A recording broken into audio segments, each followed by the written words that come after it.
एक मोठी बातमी आहे। खंडणी आणि हत्या प्रकरणातील आरोपी वाल्मिक कराडला जेलमध्ये व्हीआयपी सुविधा मिळत आहेत। या संदर्भात धक्कादायक माहिती समोर आली आहे। विशेष माहितीमध्ये वेळ आणि तारखेसह उल्लेख करण्यात आलेला आहे। एक पत्र आलेलं आहे, निनावी पत्र देशमुख कुटुंबियांना मिळालंय। त्याच्यामध्ये वेळ आणि तारखेसह कशा पद्धतीने वाल्मिक कराडला व्हीआयपी ट्रीटमेंट दिली जाते त्याचा उल्लेख करण्यात आलाय। तर जेलमध्ये वाल्मिक कराडला मदत करणाऱ्या कर्मचाऱ्यांची नावं सुद्धा त्यामध्ये आहेत। त्यामुळे खळबळ माजली आहे। समोर आलेल्या माहिती संदर्भात देशमुख कुटुंब जेल प्रशासनाकडे माहितीच्या अधिकारामध्ये संपूर्ण माहिती मागणार आहे। समोर आलेल्या माहिती संदर्भात कारागृह अधीक्षक मुलाणी यांनी अधिकृत प्रतिक्रिया दिलेली नाही। तर दिलेली ही माहिती जर संपूर्ण खरी असेल तर हे धक्कादायक आहे।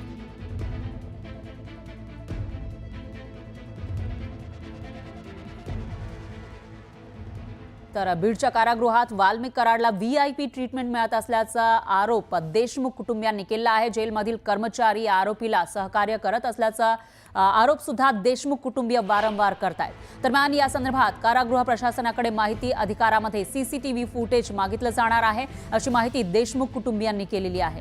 तर या प्रकरणाची दखल न घेतल्यास मुख्यमंत्री फडणवीस यांच्याकडे याची माहिती देऊन तक्रार करणार असंही देशमुख कुटुंबीय म्हणतात।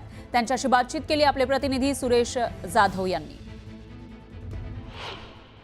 नेमकं हे पत्र समोर आलेले आहे त्यामध्ये अत्यंत धक्कादायक वेगवेगळे खुलासे आहेत। हे कशा पद्धतीने आले आणि नेमकं ह्यात काय काय धक्कादायक खुलासे आहेत? जे काही खुनातले जे आरोपी आहेत जेलमध्ये त्या आरोपींना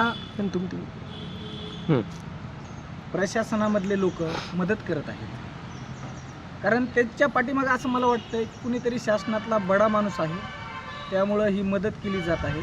खून होण्याच्या अगोदरपासून पोलीसही या आरोपींना मदत करत होते आणि खून झाल्याच्या नंतर त्यासाठी किती मोठा लढा उभा करावा लागला। त्यानंतर हे लोक जेलमध्ये गेले आणि हे लोक जेलमध्ये गेल्याच्या नंतरही त्यांची तिथं सेवा केली जात आहे। त्यांना त्यांची झडती न घेता त्यांना जेलमध्ये जाऊ दिलं जात आहे। त्यांना इतर लोकांना भेटी दिल्या जात आहेत। भेटी देऊन त्यांना व्हिडिओ कॉन्फरन्सवर बोलण्यासाठी 2-2 घंट्याचा वेळ दिला जात आहे। हे का आणि कोण आहे या पाठीमागं? कशामुळे एवढी मदत केली जात आहे या आरोपींना असं आम्हाला वाटतं। मात्र ही जी माहिती समोर आली ही माहिती कोणाकडून समोर आली आणि ज्या पद्धतीने माहिती आहे की चहा देखील आत्महत्या दिला जातो, निकोटीन दिलं जातं, अशा पद्धतीतील उल्लेख आहे ना। त्या जेलमध्ये प्रत्येक ठिकाणी सीसीटीव्ही फुटेज आहे। आपण त्या ठिकाणी जी घटना घडत आहे त्या घटनेतलं प्रत्येक सीसीटीव्ही आहे आणि त्या सीसीटीव्हीचा टायमिंग सहित आपण त्या तक्रारीत दिलेला आहे।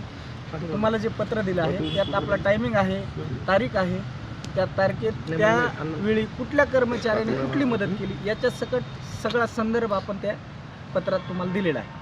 मात्र ही सगळी जी माहिती आहे ती प्रशासनाला दिली होती का? जेल प्रशासनाला त्यांनी त्याच्यावर काय कारवाई केली का? काय उत्तर दिले का तुम्हाला? जेल प्रशासनाला आपण त्या विषयात माहिती दिलेली नाही। आपल्याला माहिती आलेली ती आणि जेल प्रशासनानं स्वतः चौकशी करावी, आमच्या तक्रारीची वाट बघू नये। कारण प्रत्येक ठिकाणी आम्ही तक्रारीच करत बसणार आणि आरोपींची आम्ही पाठीमागं काय काय करत आहेत आरोपी याच्यावर आम्ही लक्ष कुठपर्यंत देणार? सुरेश जाधव, न्यूज 18 लोकमत, बीड। आणि याविषयी अधिक माहितीसाठी आपले प्रतिनिधी सुरेश जाधव हे थेट आपल्या सोबत जोडले गेलेले आहेत। सुरेश, काय सांगाल? जेव्हापासून वाल्मिक कराडनं सरेंडर केलं होतं तेव्हापासून देशमुख कुटुंबियांकडून हे आरोप केले जात होते। आता तर कधी, कुठे, कशी आणि कुणी मदत केली, व्हीआयपी ट्रीटमेंट दिली त्याचा एक ब्यौराच आलेला आहे असं म्हणावं लागेल। त्यामुळं त्या आरोपांवर कुठेतरी शिक्कामोर्तब होतोय असं आपण म्हणू शकतो का?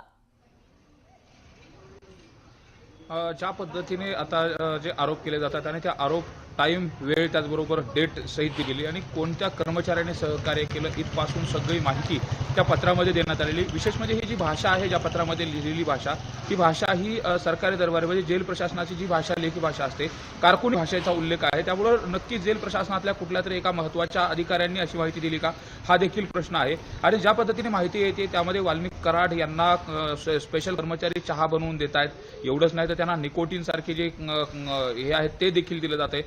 त्याचबरोबर जे व्हिडिओ कॉन्फरन्सिंगद्वारे जवळपास बोलत असताना 2-2 तासाचा वेळ दिला जातो आणि सगळ्यात धक्कादायक धक्कादायक म्हणजे जेलमधून त्यांच्या नातेवाईकांना बोलण्यासाठी कर्मचारीच हे फोन लावून देत आहेत. म्हणजे हे जर सगळं सत्य असेल आणि ज्या पद्धतीने ते पत्रामध्ये समोर आलेलं आहे हे जर सत्य असेल ते अत्यंत धक्कादायक आहे. ज्या पद्धतीने वाल्मिक कराड हे 21 तारखेला सरेंडर झाले होते, सरेंडर होत असताना सुद्धा VIP गाडी वापरली गेली होती.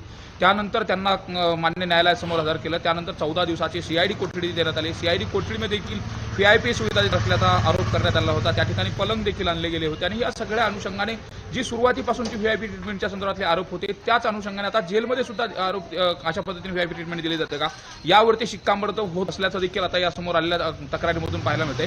विशेष म्हणजे ज्यावेळेस त्यांना हॉस्पिटलमध्ये ऍडमिट करण्यात आलं होतं त्यावेळेस देखील जो कैद्यांसाठीचा वॉर्ड होता त्या ठिकाणी ऍडमिट न करता त्यांना VIP म्हणजे ICU असलेल्या ठिकाणी ऍडमिट करण्यात आलं होतं. या सगळ्या गोष्टी जर बघितल्या तर आपण त्याच पद्धतीने जेल प्रशासन देखील त्यांना VIP ट्रीटमेंट देते का आणि कशामुळे देते हा जो सवाल आहे हा देशमुख कुटुंबाने देखील उपस्थित केला. या संदर्भात मुख्यमंत्र्याकडे देखील तक्रार करणार असल्याचं सांगितलंय.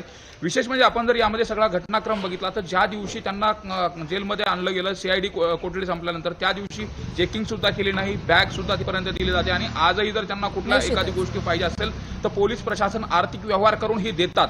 म्हणजे जेल प्रशासनामधला जो आर्थिक व्यवहार आहे हा देखील यामधून चव्हाट्यावरती आलाय. त्यामुळे नेमकं जेलमध्ये चालू आहे काय असा प्रश्न उपस्थित होतोय. निश्चितच सुरेश, एकूणच असं म्हणता येईल की आता हे आरोप लिखित स्वरूपात